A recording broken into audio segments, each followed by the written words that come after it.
një katolik hapi dje protestën. Kjo s'është pak. Do me thënë që kemi thënë këtu ne, kryeministri duhet katolik. A do jetë djegmarka apo jo, ajo është mesazh. Siç e lexoj unë, doktori është i palexueshëm, ai është profesor doktor i shkencave, akademik ndërkombëtar. Qartë, por duke ju referuar zhvillimeve kryesore, ka pasur shumë iniciativa, protesta, po ashtu cili do të jetë hapi i radhës i opozitës, pasi edhe ju jeni pjesë e frontit të përbashkuar opozitar me partinë tuaj? Në botë asgjë s'humbet, çdo gjë është e riciklueshme, thon ligjet e fizikës.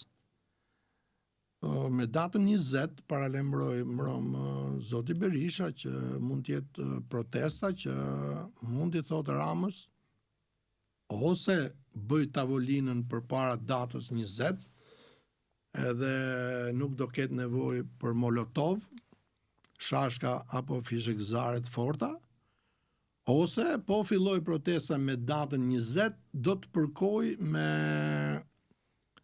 9 vite më parë, që ka filluar me datën 18 shkurt 2017, a ndodhi që ja morëm gjysmën e qeverisë Rama në atë kohë? Tani Berisha ka hedhur asin në lojë, pra ka lëvizur shumë bukur me kontinentin që unë e quaj klub kristian, ka hedhur profesor doktor të shkencave në mitingun ose protestën e parë Luciano Boçi, i pari, dhe zoti Gjekmarka i dyti. Pra, Berisha është tolerant, megjithëse në vend jemi akoma majorancë e besimeve islame apo bektashiane. Pra, Berisha është burrshtetas në konceptin e së ndërtimit demokratik të shtetit. Kështu që protesta kishte njësoj sikur luante Tirana me demat në kohën e diktaturës, që stadiumi shkonte 12.000, 13.000, 15.000 spektator. Unë mendoj që me një logaritëm që e shofun si kuadrant, do më thonë, një 10.000 është e pa diskutuar që ishin në shesh. Kjo pastaj mund varjoj 3% më shumë, 3% më pak, po ti marrish këto në integral, i thonë 6% minus plus, i bje që mund t'jenë dhe 16%, i bje që i bje 16.000 njerëz, qa kërkoti më tepër të t'vinë atje? Qa kërko? Kur dalin 16.000 njerëz, do thotë fillojnë të rrëzojnë qeverinë me dhunë. Doktori ka tregu që ka pas kryeministra që janë bërë kështu, për ndjes pas që kanë lëshu zyrën pastaj. Zoti Gjuzi, ju e përmendët paksa që hapjen e kësaj proteste e bëri zoti Gjekmarkaj dhe jo zoti Noka. Mos ka ndoshta një diferencim nga zoti Berisha në këtë rast, pra zoti Noka po kalon pak më në hije? Jo, po me qenë se zoti Noka si ministri brendshëm që ka qenë në fund të lënies së pushtetit të doktorit, nuk desh me sa duket vendosi ministrin e brendshëm, në konceptin që edhe po doli ai Molotov më tepër, nuk e ka bërë sekretari i përgjithshëm. Pra Berisha i merr njerëzit në mbrojtje dhe në këtë rast, siç e përmenda më lart, i dha avantazh Europës klub kristian, që e them. I dha avantazh, na pëlqen. Ne, por s'duhet harruar që morën në mbrojtje edhe krerët e UÇK-s në fund. Prandaj unë them, është treguar mërëm diamant brillant.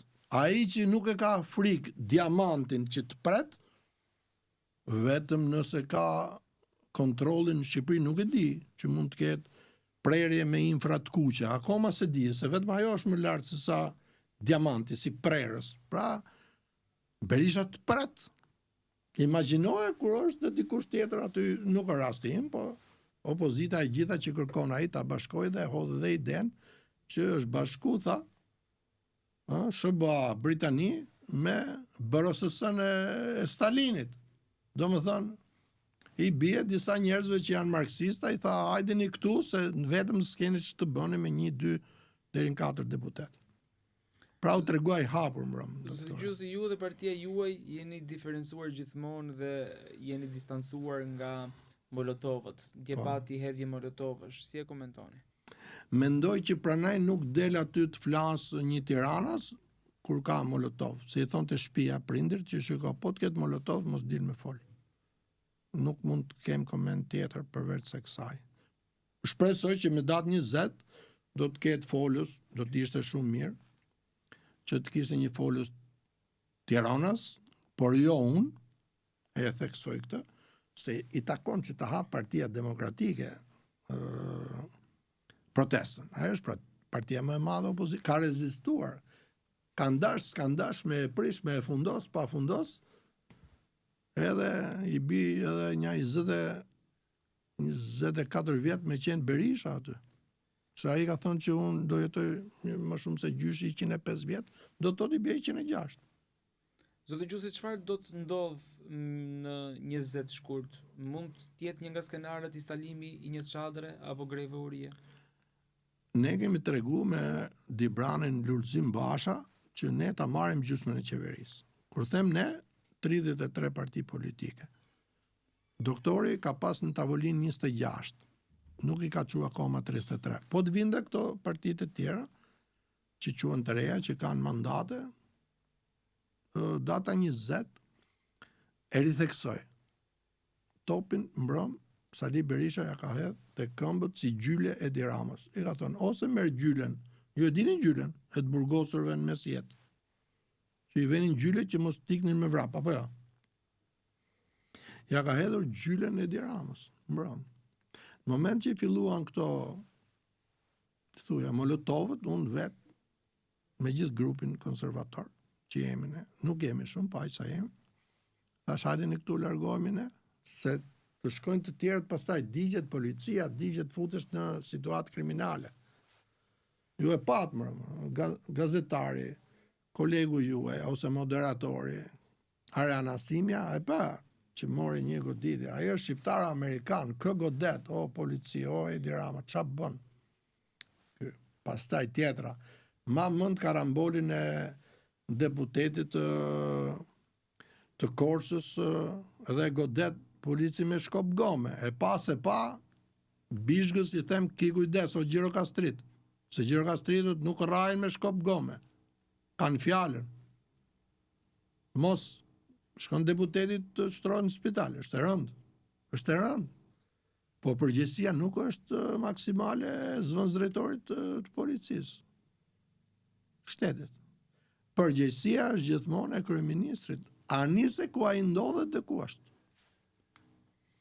20 shkurti ka rënë busti, nëse Edi Rama do të thotë që unë jam bust, e jam më i fortë se diktatori Hoxha, okay?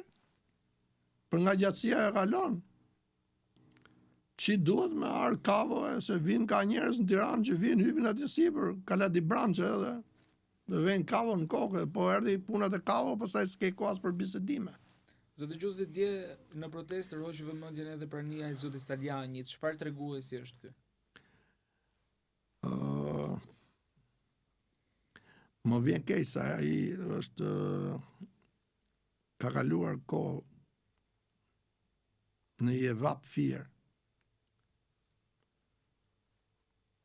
Nuk i bëhet presion Malit. Malin nuk e çan as vetëtima e as bubullima.